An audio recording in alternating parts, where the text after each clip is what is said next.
देखिए last class में मैंने आपको पढ़ाया हिस्ट्री ऑफ सेल्स, कुछ टर्म आपको समझाया सेल से रिलेटेड, और जाते जाते एक क्वेश्चन देकर गया था। वो क्वेश्चन था हमारा right the difference between cytoplasm and protoplasm. ठीक है, देखिए टर्म साइटोप्लाज्म और दूसरा टर्म है आपके पास प्रोटोप्लाज्म।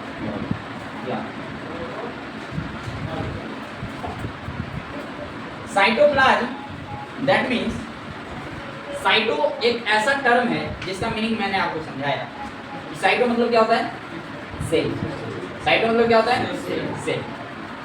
यदि इसको आप ब्रेक डाउन करें तो यहाँ पर साइटो का मतलब सेल और प्लाज्म का मतलब आपको हम समझा चुके हैं लिक्विड।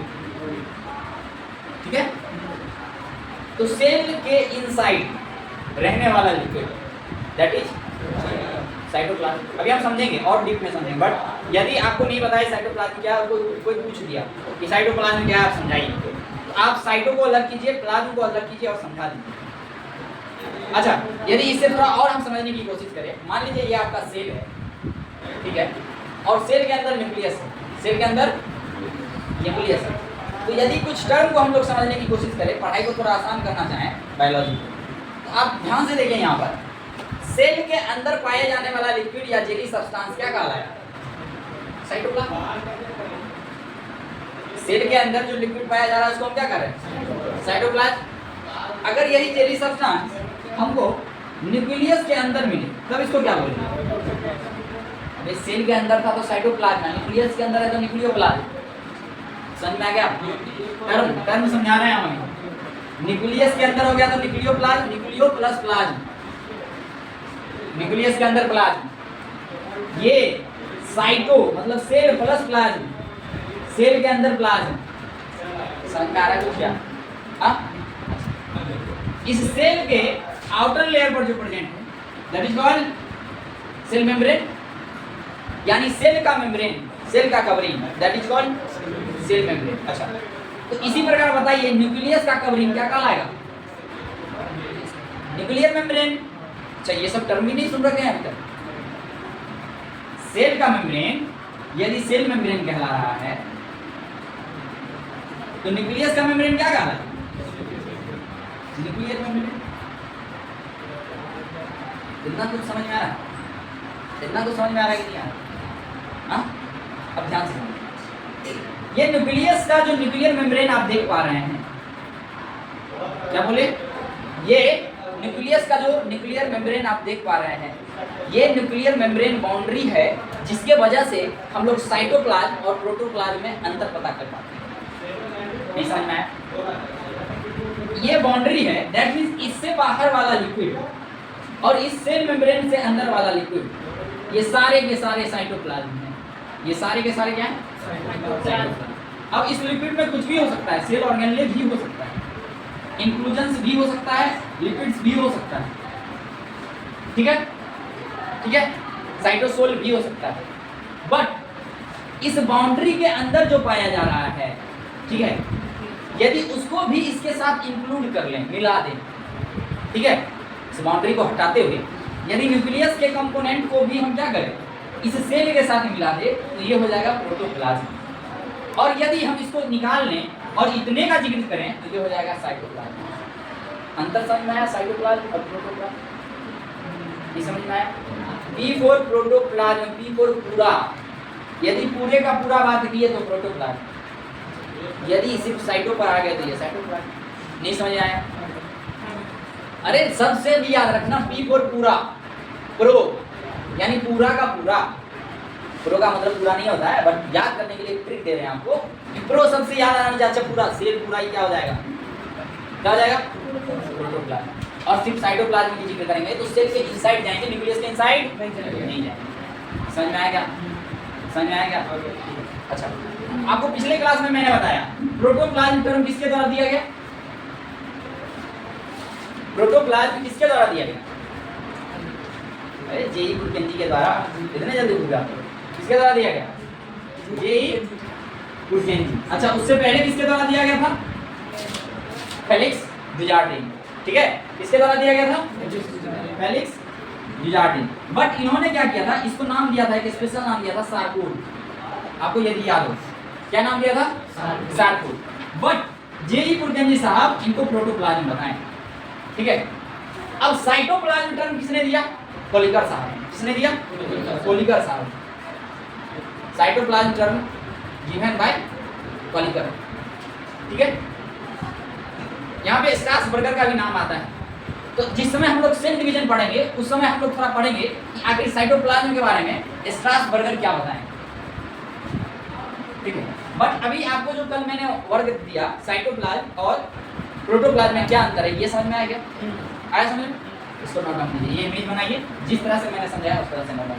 पढ़ने का यही तरीका है, आप कॉपी खोलिएगा तो आपको समझ में आना चाहिए कि क्लास में भैया बताएं कि ये न्यूक्लियो न्यूक्लियस हो गया, ये प्लाज्म प्लाज्म हो गया, तो न्यूक्लियो प्लाज्म हो गया। ठीक है, ऐसा नहीं लाइन बाय लाइन पढ़ते रहिएगा तब तो हो गया पढ़ाई। आगे चलिएगा तो बहुत बड़ा बड़ा बुक आएगा अभी सामने। यदि आप क्लास में बात सुनते रहिएगा तभी घर पर जाके नोट्स देखिएगा तो काम देगा। ऐसा नहीं है कि घर पे जाके आप कॉपी खोलिएगा और आपको पॉइंट टू पॉइंट मिल जाएगा, और पॉइंट टू पॉइंट हम लिखवाने वाले हैं भी नहीं। उसके लिए नोट्स है, नोट्स बैठ के पढ़िए। ठीक है, क्लास लेने का मतलब, क्लास में पढ़ने का मतलब हुआ जो हम समझा रहे हैं उसको आप समझिए, ताकि आपके नोट्स पे लिखा हुआ चीज़ जब आप देखें तो आपको वापस से वो रिकॉल हो जाए। ठीक है, चलिए आगे बढ़ते हैं। मान लीजिए ये एक सेल है, ये क्या है? सेल है। अभी मैंने आपको बताया कि तीन चीज जो मेनली कॉमन होता है सारे सेल्स में, उनके पास सेल मेम्ब्रेन होता है, उनके पास साइटोप्लाज्म होता है और उनके पास न्यूक्लियस होता है। ठीक है, इतना बात समझ आ रहा है? तो सबसे पहले हम लोग यदि इसमें इंटर करने की कोशिश करें तो सबसे पहले जो हमको दर्शन देता है सेल पर, वो दर्शन हमारा सेल मेम्ब्रेन के साथ होता है। किसके साथ होता है? Cell membrane. याद रखिएगा, ये सेल मेम्ब्रेन एनिमल से, प्लांट से, सब में होता है। क्या बोल रहे हैं? एनिमल सेल, प्लांट सेल, सब में होता है। परंतु प्लांट सेल में इसके ऊपर एक और लेयर होता है, that layer is called cell wall. उसको क्या बोलते हैं? Cell wall. और सेल वॉल याद रखिए, जब कभी भी किसी के भी आउटर लेयर की बात हो, पूछा जाए कि ये लेयर क्यों होता है, यदि वो आउटर लेयर है और वो पूछ दे कि ये लेयर क्यों प्रेजेंट होता है, दैट मीन्स याद रखिए अधिकतर केस में उसका काम उस ऑर्गेनिजम्स को प्रोटेक्शन देना होता है। ठीक है, समझ आया? अर्थात कोई आपसे पूछे कि सेल वॉल का फंक्शन क्या होता है, क्योंकि सेल वॉल स्पेशली इसके पास प्रेजेंट है, इसलिए सेल वॉल प्लांट को प्रोटेक्ट करने का काम करता है। क्योंकि प्लांट यदि बारिश हो तो भाग के छाया में नहीं जा सकता है, यदि धूप ज़्यादा तेज हो तो छाता नहीं लगा सकता है। इस वजह से प्लांट में एक स्पेशल कवरिंग होता है उसके टिश्यू पर, उसके सेल्स पर, that is called cell wall. अब यदि सेल वॉल को हटाएं और हम एनिमल सेल की बात करें और इसके अंदर आने की कोशिश करें तो सबसे पहले आपको जो लेयर मिलता है वो लेयर कहलाता है सेल मेम्ब्रेन। वो लेयर क्या कहलाता है? Cell membrane. याद रखिए, एनसीईआरटी सेल मेम्ब्रेन को एक स्पेशल नाम से बुलाती है, उस नाम को कहते हैं सेलेक्टिवली परमिएबल मेम्ब्रेन। उस नाम को क्या बुलाते हैं? Selectively permeable membrane. समझ में आया क्या? अच्छा, सेलेक्टिवली परमिएबल मेम्ब्रेन बुलाते हैं। यहाँ पर भी देखिए टर्म से यहाँ पर भी हमको समझ में आ जाएगा इसको सेलेक्टिवली परमिएबल मेम्ब्रेन क्यों बुलाते हैं। ठीक है, सेलेक्टिवली मतलब सेलेक्ट, पहला इसमें मूल शब्द हमारे पास क्या है? सेलेक्ट। परमिएबल मतलब इसमें भी मूल शब्द हमारा क्या है? परमिट। मेम्ब्रेन यानी मेम्ब्रेन से जिसके आर पार जाना।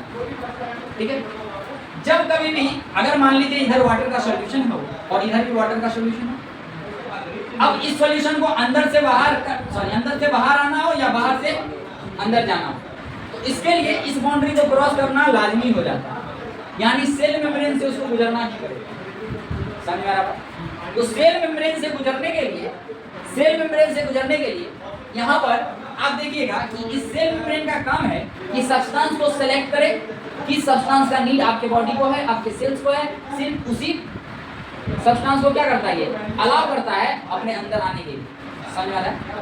विदाउट परमिट किसके? सेल मेम्ब्रेन के कोई भी सब्सटेंस अंदर और बाहर कर सकता है क्या? नहीं। तो ये टर्म जो है सेल मेम्ब्रेन किसके द्वारा दिया गया? देने वाले कोई और थे, नाम देने वाले कोई और थे, और खोज करने वाले कोई और थे। तो खोज जो इसका किया उनका नाम है थियोडर स्वान। उनका नाम क्या है? थियोडर स्वान, जिसको आप लोग सेल थ्योरी में पढ़ के आए होंगे, टी स्वान। उसको आप क्या पढ़ते हैं? टी स्वान।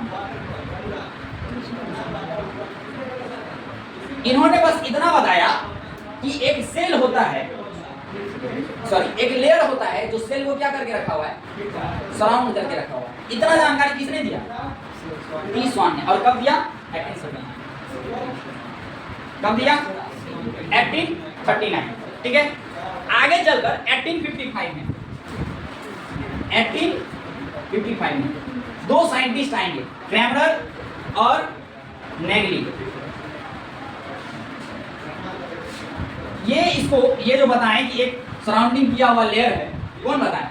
टी स्वान। कब बताए? 1839 में। इसको एक स्पेशल नाम से बुलाते हैं, क्या? क्रैमर और Naegeli, that is called cell membrane. इसको क्या कहा गया? Cell membrane. कितना बात समझ में आया? कितना बात समझ में आया? जल्दी नोट कीजिए, अब देखेंगे किस मॉडल पे काम करता है। ठीक है, जिसको हम लोग फ्लूइड मोज़ेक मॉडल के नाम से। यहाँ पे ध्यान से देखेंगे एक बात और। अभी जब आपको हम साइटोप्लाज्म समझा रहे थे, क्या समझा रहे थे? साइटोप्लाज्म। इसको हमने दो कैटेगरी में डाला, एक साइटो और दूसरा प्लाज्मा। साइटो मतलब सेल और प्लाज्मा मतलब लिक्विड। अच्छा, इसमें प्लाज्मा बिछा हुआ है ना, ठीक है, तो प्लाज्मा को भी तो ये कवर करके रखा हुआ है ना, ये बाउंड्री करके रखा हुआ है। तो इसका मतलब सेल को कवर करने वाला सेल मेम्ब्रेन। ठीक है, ये बात बताइए, प्लाज्मा को कवर करने वाला क्या कहलाएगा? दैट मीन्स सेल मेम्ब्रेन को हम लोग प्लाज्मा मेम्ब्रेन के भी नाम से जानते हैं। ठीक है, समझा है? तो कहीं कंफ्यूजन नहीं लेना है। ठीक है, इसी को आप लोग सेलेक्टिवली परमिएबल मेम्ब्रेन के नाम से भी आप समझ सकते हैं, कोई दिक्कत नहीं। ठीक है, अब आगे जब 1972, ये घटना कब की है? 1972। ठीक है, दो साइंटिस्ट आएंगे, सिंगर एंड निकोलसन। ठीक है, ये एक मॉडल देंगे, उस मॉडल को हम लोग कहेंगे फ्लूइड मोज़ेक मॉडल। क्या बोलेंगे उसको? फ्लूइड, टेंशन नहीं लेना है, सब टर्म पे ही खत्म हो जाएगा, मोज़ेक मॉडल। जो साइंटिस्ट इसको देंगे उनका नाम क्या है? निकोलसन एंड सिंगर, या आप सिंगर या निकोलसन बोलिए। ठीक है, जो साइंटिस्ट इसको देने का काम करेंगे उनको कहते हैं सिंगर एंड निकोलसन। दिए कब? 1972 में। ये बताने का कोशिश कर रहा है, ध्यान से देखिए, फ्लूइड कहने का मतलब हो गया कहीं ना कहीं फ्लूइड से रिलेटेड मॉडल की बात चल रही है। ठीक है, ये कहने का कोशिश कर रहा है कि जो प्लाज्मा मेम्ब्रेन है, जो प्लाज्मा मेम्ब्रेन है वो कुछ इस तरह के स्ट्रक्चर से बना हुआ है। अभी हम बताएंगे ये स्ट्रक्चर क्या है। ठीक है, पहले आप बस देखने की कोशिश कीजिए। ठीक है, देखिए प्लाज्मा मेम्ब्रेन जो होता है ना, ये प्लाज्मा मेम्ब्रेन फॉस्फोलिपिड बाइलेयर का बना हुआ होता है। किसका बना हुआ होता है? फॉस्फोलिपिड बाइलेयर का। अच्छा, अब दिमाग में ये भी आएगा कि क्या बता रहे हैं। ठीक है, ये हम जो आपको बताने की कोशिश कर रहे हैं यहाँ पर, ये देखिए, ये फॉस्फोलिपिड बाइलेयर ही है। ये क्या है? Phospholipid bilayer. अच्छा, फॉस्फोलिपिड बाइलेयर को भी अगर टर्म से समझने की कोशिश करें तो हम लोग आसानी से समझ सकते हैं। फॉस्फोलिपिड बाइलेयर, फॉस्फो मतलब फॉस्फोरस यानी फॉस्फोरिक होगा, लिपिड मतलब लिपिड भी होगा। ठीक है, बाइलेयर, बाई मतलब दो और लेयर मतलब परत। ध्यान से देखिए, ये फॉस्फोलिपिड का एक कॉम्बिनेशन है, ये फॉस्फोलिपिड का एक कॉम्बिनेशन, और एक कॉम्बिनेशन ऊपर आपको दिख रहा है और दूसरा कॉम्बिनेशन नीचे आपको दिख रहा है। यदि इसको आप थोड़ा सा जूम करने का कोशिश कीजिएगा तो ये आपको कुछ इस प्रकार से दिखेगा।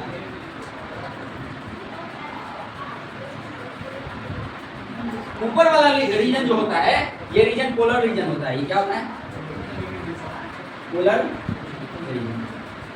ठीक है, इसके नीचे जो होता है ये फॉस्फोरिक होता है, और इसके नीचे ग्लाइसोल होता है, या कोई भी अल्कोहलिक ग्रुप। ठीक है, एक जो ये स्ट्रैंड आप देख रहे हैं, ये एक सैचुरेटेड होता है। ये क्या होता है? सैचुरेटेड फैटी एसिड होता है, सैचुरेटेड फैटी एसिड। और दूसरा लेयर जो होता है, ये क्या होता है? Unsaturated fatty acid. क्या होता है? Unsaturated fatty acid.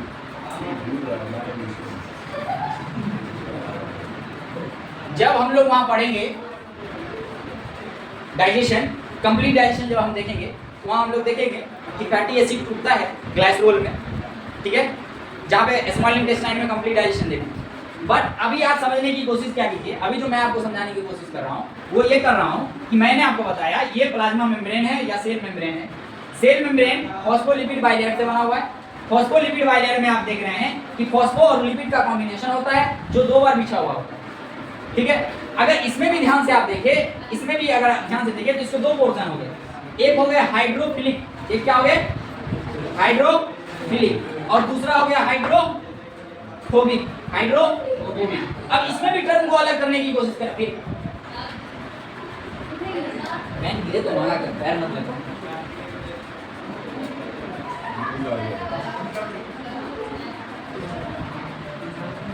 हाँ, यदि हम इसको भी समझने की कोशिश करें तो यहाँ पर आप देखिएगा एक होता है हाइड्रोफिलिक और एक होता है हाइड्रोफोबिक।